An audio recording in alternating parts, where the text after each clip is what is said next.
My name's Lucy Caudry and my brewery is called Corinium Ales. How long has Corinium Ales been running? Corinium Ales is very new. We've launched today at the Cirencester Farmers Market. Today's the 24th of November. We're going to be here every second and fourth Saturday of the month. So we've got 2 more markets before Christmas, so do come and see us and try our beers and buy some. How did you get into starting a brewery? How did that come about? It's a bit of a story here.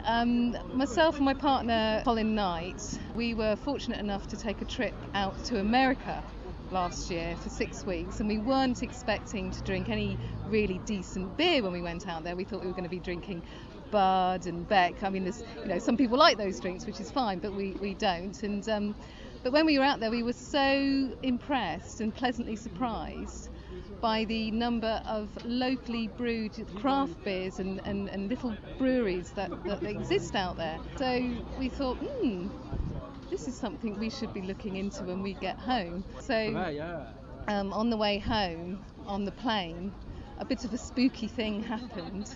I was reading the In-Flight magazine and I opened it up and there was an article about microbreweries in Gloucestershire in the Cotswolds. What are the chances of that? I thought it's a sign. I've got to do this now. So when we got home, I thought, right, the first thing to do is get in touch with the local campaign for Real Ale and get to know them and get to know the pub scene and the brewery scene and what's going on. So now I'm very much part of that group. And I went on a course. I went on an intensive 4-day course, startup brewing course. Been home brewing for a little while, so this was really taking the next step. And we thought, I converted my garage. That's where the brewery is, in my garage. It's very tiny. What was your personal interest in starting a brewery? I think because I really do enjoy real ale, a really good pint of beer. And there are some good pubs where I live in Cirencester and in the Cotswolds, but I think there's quite a limited choice of real ale. So I thought, well, I'm going to brew my own then, and hopefully people will like what we do, and we will add to what's already out there. There's a lot of microbreweries in Gloucestershire, so it was quite a gamble really, because competitive, but we just thought, well, hopefully we'll contribute to that. It's good quality stuff out there and we want to be part of that. So. How hard was it to set up a brewery in your garage? Difficult. I had to get planning permission, obviously. So that was a bit of a long haul. But eventually, after about 8 weeks, I got the all clear. And then it took another, few months really to get the whole thing converted. Then I had to have my little brewery unit, which is a 100-litre unit built. That was built locally in Swindon.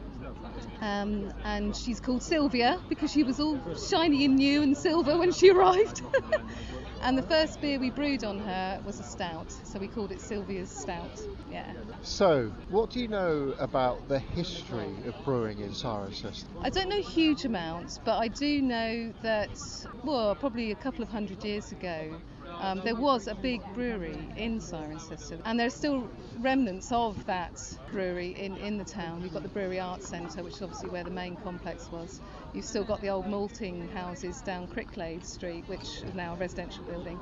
And I think it was one of the biggest employers in the town then.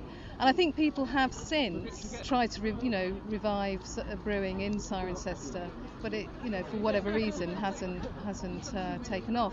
But I thought, well, let's give it another go. Let's see if we can do something here. So, it does have a history of brewing, so it'd be lovely to revive that.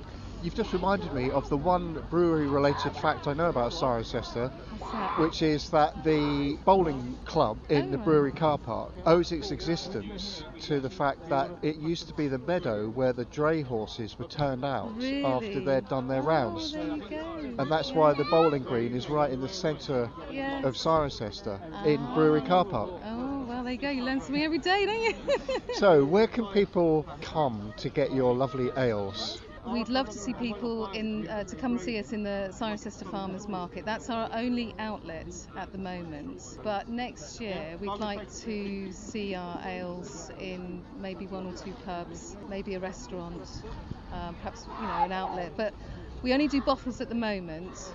We do want to do some casks, some barrels, and we also would like to have our beers at the Cotswold Beer Festival next summer. That would be really good. So yeah, so we're very tiny. We both work. Me and my partner, we both work as well. So this is something we have to do, after work. So we still have the day job, unfortunately. But one day, I'll give that up when we take off. So it's a labour of love at the moment. It is a labour of love. Every bottle is, it's hand brewed, handcrafted, hand brewed, hand bottled.